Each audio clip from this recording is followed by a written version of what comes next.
Recently, Joe Scarborough did a piece that I think everybody needs to listen to. It is pretty much showing that what Republican politicians are doing right now is really taking advantage of their own. And until we can get or present this information to those folks to let them see you're nothing but pieces of dollars for these guys. Check this out, and then we'll go ahead and take it on the other side. That includes your past and current investments. There's an air of appearance that maybe some shenanigans are going on. You know, I don't think I assume that's Senator, not the case. What are you talking about? It's not the case. My financial disclosures are public knowledge and have been so. You are getting amazingly wrong information. So I cannot find them. Our office cannot find them. Where would they be if they're public knowledge? Where? It is totally accessible to you if you want it. For the public. Is it accessible to the public? Okay. To the public. Great. We look forward to reviewing it. You are totally incorrect. Well, we look forward to reviewing it. What a moron. Jesus Christ. Oh, my. He should fire his staff, right? Because if they can't find Fauci's disclosure forms on the web, they can. Those people should be. Wow, I'm just taking him at his word. Let's fire those people who can't operate the World Wide Web. They don't want to find them. What was heard on a hot mic during a Senate hearing yesterday was Fauci saying what he really thought about a Republican Senator Roger Marshall of Kansas, also in that hearing, in what has become a common occurrence. Republican Senator Rand Paul of Kentucky grilled Dr. Fauci on his handling of the pandemic at one point, accusing him of stifling other medical opinions. Central planning, whether it be of the economy or of science, is risky because of the fallibility of the planner. Planner who believes he is the science leads to an arrogance that justifies, in his mind, using government resources to smear and to destroy the reputations of other scientists. Senator, you are distorting everything about me. The purpose of the committee was to try and get things out, how we can help to get the American public. And you keep coming back to personal attacks on me that have absolutely no relevance to reality. What happens when he gets out and accuses me of things that are completely untrue is that all of a sudden that kindles the crazies out there, and I have threats upon my life. On December 21st, a person was arrested who was on their way from Sacramento to Washington, D.C., and the police asked him where he was going, and he was going to Washington, D.C. to kill Dr. Fauci. And they found in his car an AR-15 and multiple magazines of ammunition because he thinks that maybe I'm killing people. So I ask myself, why would Senator want to do this? So go to Rand Paul website and you see fire Dr. Fauci with a little box that says, contribute here. You can do $5, $10, $20, $100. So you are making a catastrophic epidemic for your political gain. Senator Paul was fundraising off of it, sending out this email urging supporters to, quote, fire Fauci by donating today. And, you know, this isn't funny. I mean, this is sick. I don't think Dr. Fauci thought it was funny.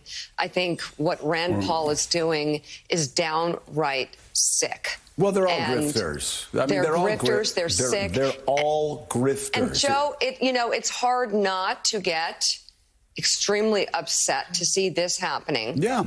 In a hearing at the Capitol, where we are trying to run a country and keep people safe and have the best scientists be given a platform to help Americans be safe. And this idiot is raising money off of defaming him.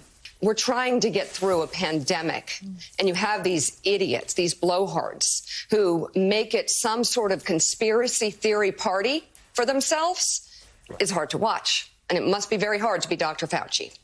Well, hard to be a lot of people, actually, who have been the targets of these sort of attacks. Dr. Fauci, one of them. But again, it comes down, at the end of the day, people just being grifters. And we're getting more and more evidence of that because more and more text messages are leaking.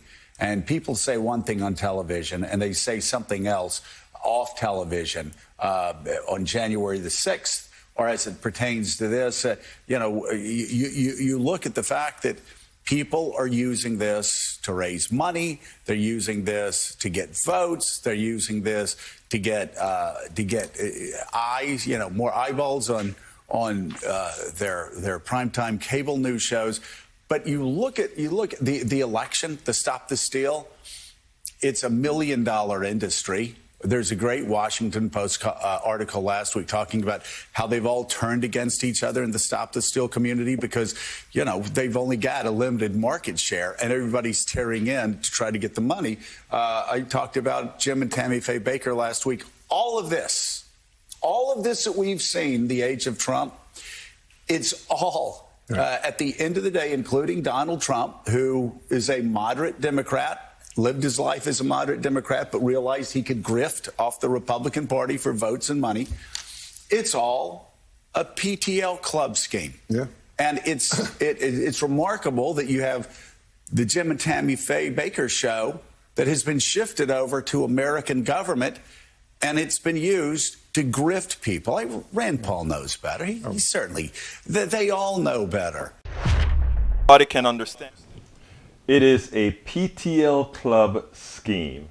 So says Joe Scarborough. And that is true.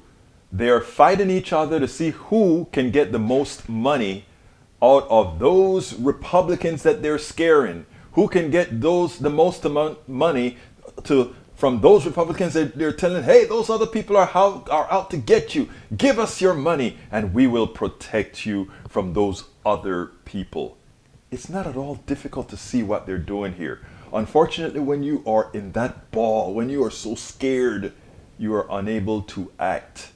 Well, let's hope that your friends, your families that are following this BS, that you can get to them. Show them some of these videos. Make sure that they understand that they're nothing more than cash cows for these people who are using them, who are scaring them, who are doing all that is necessary to profit from them. We spend a lot of time deconstructing the news, trying to parse it into a form that everybody can understand. We try to find those little nitpicks where it flies above the fray, etc. If you really like these videos that we do, I want to ask a big favor. Please go ahead. Number 1, subscribe to our channel. And number 2, please join if you can. Thank you so kindly for watching. Keep watching. Please remember to share. We must populate the entire internet with our progressive message, a message that we know is what most Americans say that they want. So help us, please join.